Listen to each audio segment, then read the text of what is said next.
Bismillah wa salatu wa salamu ala rasulil karim. Alors, on va traduire la sourate Fatiha et une partie, Inch'Allah, de Baqarah. Donc, ça va comme suit. Bismi, au nom, Allahi, d'Allah, Ar-Rahman, le tout miséricordieux, Ar-Rahim, le très miséricordieux. Remarquez ici, Alif Lam, c'est l'article en arabe, ça peut être le ou les.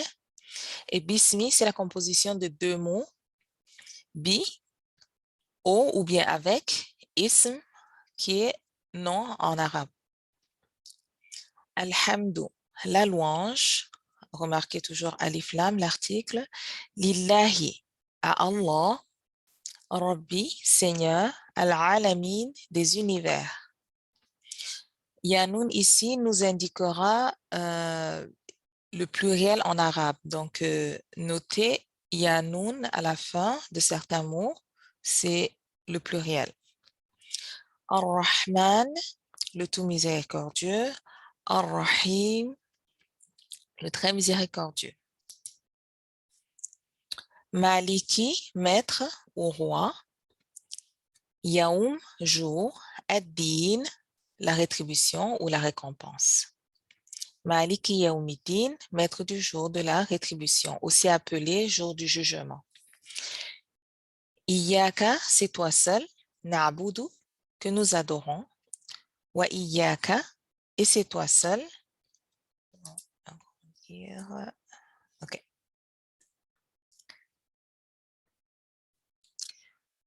Wa Iyaka,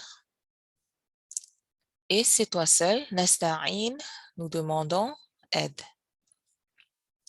C'est toi seul que nous adorons et c'est toi seul dont nous implorons secours. Ihdina, donc ceci c'est un verbe, na, alif, nun, alif à la fin, qui nous indique le nous.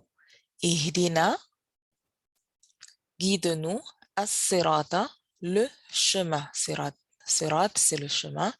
As-sirata, sur le chemin. Al-mustaqim, de la droiture. Al-mustaqim, de la droiture. Donc, traduisez comme suit. Guide-nous sur le droit chemin.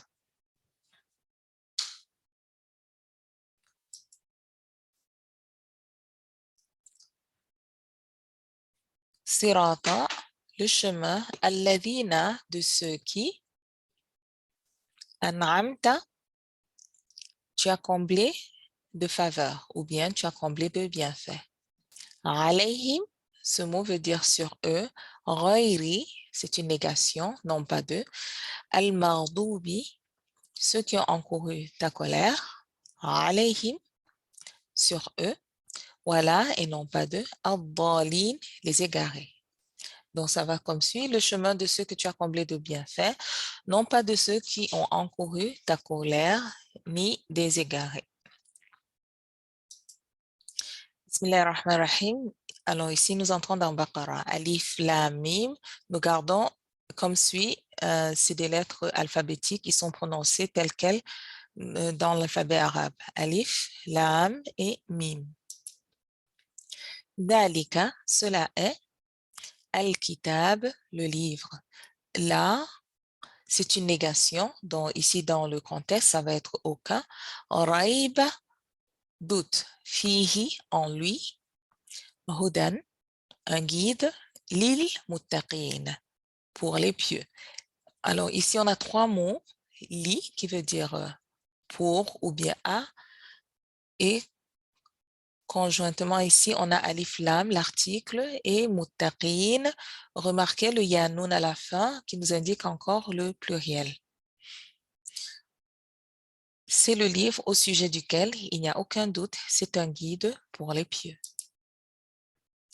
Alladhina, ceux qui. Donc, ce mot revient encore, ça vient de la Fatiha.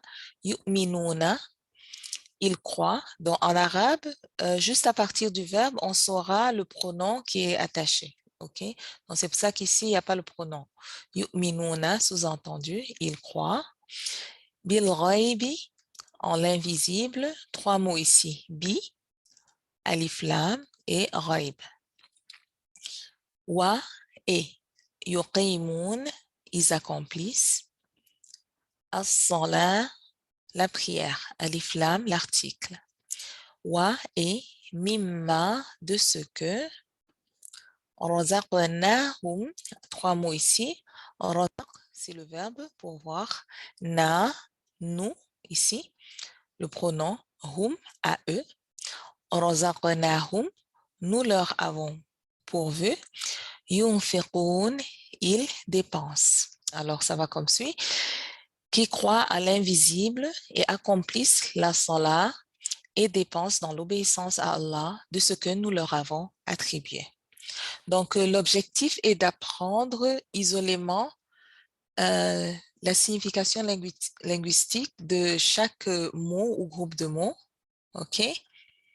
Comme ça, plus on va aller dans le Coran, les mots reviendront. Vous serez capable, Inch'Allah, de traduire dans vos têtes par vous-même, juste à la simple lecture. Et ceci parce que vous aurez assez de vocabulaire pour vous donner l'autonomie par rapport à la traduction. Mais bien sûr qu'on a besoin du tafsir pour aller dans le sens plus profond des versets. Ok, assalamu alaikum wa rahmatullahi wa barakatuh.